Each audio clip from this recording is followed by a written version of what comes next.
Every year I get my sweet pea in the ground too late. I'm always too late, but not this year. No, it is the last week in September and I am getting my sweet pea in the ground.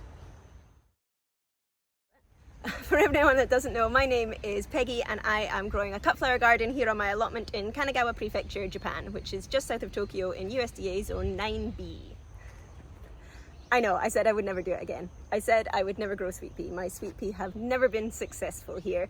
I have started them at home, I put them in the ground too early, and then they basically just died off. They took ages to come. When they did come, they weren't very interesting. I didn't use them, they didn't last well in the vase. I just haven't liked them. I've tried them for 3 years now and each time I just have not liked them. And mostly they take up a lot of room in the garden. When you're building a frame, I usually build it this way and you plant along each side of it, and it takes a long time for the plants, for me anyway, it was taking a long time for the plants to come and fill up, and so by the time I was finally saying, okay, enough, these aren't going to do anything, I'm pulling them out. There was a big chunk in the garden and I could have had other plants in there that would have been much further along in the season, which for me is what I need because the summer here is so hot that I have to get everything in the ground early, have a nice spring and start of summer, and then basically everything dies off in kind of July and August, and I get my autumn flowers coming in at the end of September, or at least I usually do. I had to rip out my old allotment because they sold it and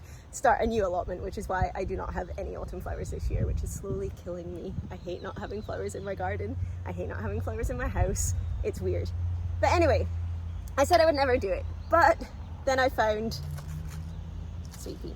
One of the problems I've had in growing sweet pea in the past is that I couldn't find nice varieties that I liked. I'm very limited for what seeds I can get here, and Japan is strict about importing seeds from abroad, so I wasn't able to find anything I liked online even and get it sent over. So I was really relying on what was in the local shops, and what was in the local shops wasn't very much. And so I ended up with all these baby pinks and just really plain ones that I didn't particularly like, and they didn't have much scent. And for me, the point of growing a sweet pea is because it has a beautiful scent. And so I said, right, that's it, I'm not going to do it anymore. But then I found these. Now these are a sweet pea nimbus. There isn't actually a picture on this packet, but I'll put a picture on the screen for you. And when I saw these, I was like, oh, maybe I'll try. Maybe I'll try this once more. But I'm changing how I do it. Now the first year I started them at home and then transplanted them into the garden, but they didn't I always have a cold snap around February and nothing really likes it. But in the allotment where I was growing, everyone else's sweet pea were looking great at that time. And so I asked and they said they just put them in really early. Now looking around this allotment, no one's got any sweet pea in yet. And it is slightly cooler here. We are further back from the coast. And it is slightly cooler here. But yeah, no one's got them in yet, which is a bit worrying. But I'm going to put them in anyway and see how they do. But I'm only going to put in half a pack, and I will start the other half at home in case these don't work and they all die. The main change I've done is how I'm planting them. So before I always had my frame going up and down my row and growing on either side of the row. This time, because I'm only putting in one type and there's not very many seeds in there, I don't need a huge area, so I've actually put it across my row, and that means it's only taking up about 30 centimeters of my garden, which I am much, much more comfortable with. So as you can see, I've just put these poles in, and it's actually only going to have one row there and one row there. I still get 2 rows of sweet pea. I should get, I'm going to count how many seeds I have, but maybe 4 seeds on each row, and just see how many of them survive, basically. But it's taking up a very, very small part of the garden, which I am cool with. I'm also not putting much effort into it. Is that terrible? But I'm not. Because they haven't worked before, I'm not making an overly complicated frame. I have 2 long poles that I have tied together with just a cable tie up here. I reuse my cable ties, so they're all kind of squiggly and stuff, but they still work fine. So I've done that on each one, and then I've just stuck this one in between them. It's not even tied on with anything. I've just wedged it in there so that it keeps the other poles open. And that's all I'm doing. Oh, other than netting, of course, I have netting. Ta-da! As soon as I figure out how to untangle it, I will have netting. Okay, so this is the netting I use, and this is just 10 centimeter by 10 centimeter cucumber netting, tomato netting, whatever you want to call it. This is the type of netting I use for all of my flowers when I am putting it on them to give them, I've forgotten what you call it. Stop them falling over. Support netting. Got to use my English more. This is what I put on for support netting over my flowers. I usually do 2 rows on them. Now, not everyone needs to do that. It really depends where you live, but we get hit quite badly in rainy season and in typhoon season, obviously. And so my garden always gets battered. So anything that is going to be over 40 centimeters tall, I put netting on just to help get nice, strong, straight stems. But I also use it to put over here.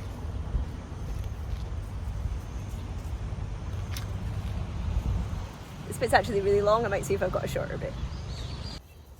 Shorter bit. I think this is actually what I used for my sweet pea last year as well. Again, I reuse all my netting, so it is cut to whatever size I used it last year. Makes things a little bit more complicated, but I don't like to only use plastic for 1 year. So throw this over.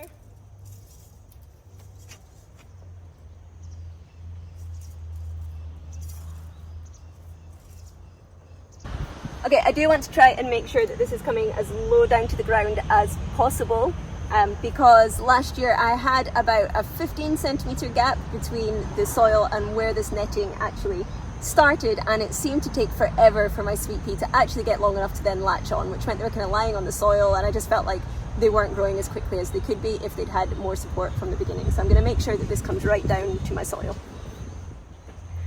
Okay, so now that I've got it to the right length on either side, I'm just going to twist the top over my bits and then twist it again. Just kind of self-hold it, if you like. And then clothes pegs. I use these to put up my low tunnels and to hold on the plastic, but they are equally as good if you don't have cable ties, which right now I don't. You just hook your netting into place. Ta-da! I have now pulled my netting tight and done a very technical bow at the bottom to hold it on. The net is slightly longer. I think it's 1.20 meters, and my aisle is not that long, so I do have a little bit of excess at the end here. I haven't pulled it super tight. It is just for the sweet pea to grow up, not to actually hold them in place. And that is as much as I am doing for a sweet pea frame. Let's see how they do. So how many seeds do I have? Not masses. Actually more than I thought.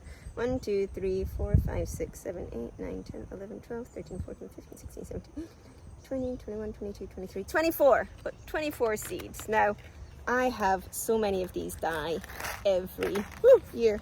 23, I just dropped one. So I am going to put 1, 2, 3. I'm going to put 6 in the ground for now. And that leaves me plenty to start at home in case this doesn't work. Yeah, I'm going to put 3 on each side. So when planting sweet pea, a lot of people seem to have different ways to do it. Some people soak their seeds first for 24 hours. They say you should soak them. Some people make a little nick in the outer seed casing because it is a hard seed. I'm not going to do either of those, and it's not just because I'm lazy. It's because the point of doing that is to make your seed germinate faster. It speeds up, it softens the seeds, it opens them a little bit, and so it lets them germinate faster. Now, if you're in a cold climate and you're not starting these until the spring, I understand why you would do this. But, I mean, I'm on the last day of September. These guys are going to have a long time to germinate. We're still quite warm here. There's no threat of frost until December. So I'm not going to do that. I'm just going to put my 6 seeds in the ground and see what happens. I mean, it can't be worse than the last 2 years, seriously. I want to make sure I'm putting these in right below where the net is so that they can get onto the net and start climbing as quick as possible. I'm going really deep, and that is completely unnecessary. They're a tiny seed, they don't need to be very deep. Even the seed colour is pretty. Look, it's already purple.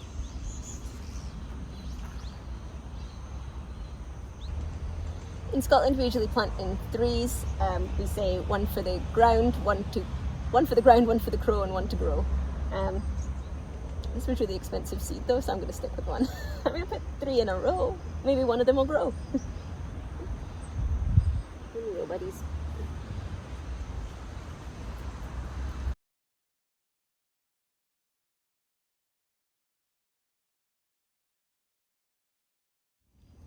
And we are done.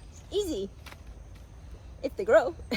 I am going to give these a good water. It's about to rain, but I'm still going to give them a good watering in, and I will keep giving them water until I see sprouts come, hopefully, to make sure that they have actually germinated.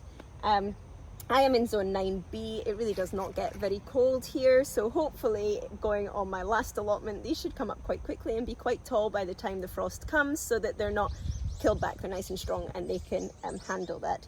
When it does get cold, I will put a straw mulch around the bottom of them to try and keep the roots a little bit warmer and more protected. But for now, that's me. I will start the rest of these on at home though, as a backup plan. So thanks for watching. Let me know what you're doing with your sweet pea. Do you reckon these have got any chance of growing? If you want to follow along and see, remember to hit the subscribe button below. If you want to see what I do with all of my cut flowers, you can check out my Instagram page, which is From the Witch's Garden, and there's a link to that below here. And I will see you guys next week. Bye.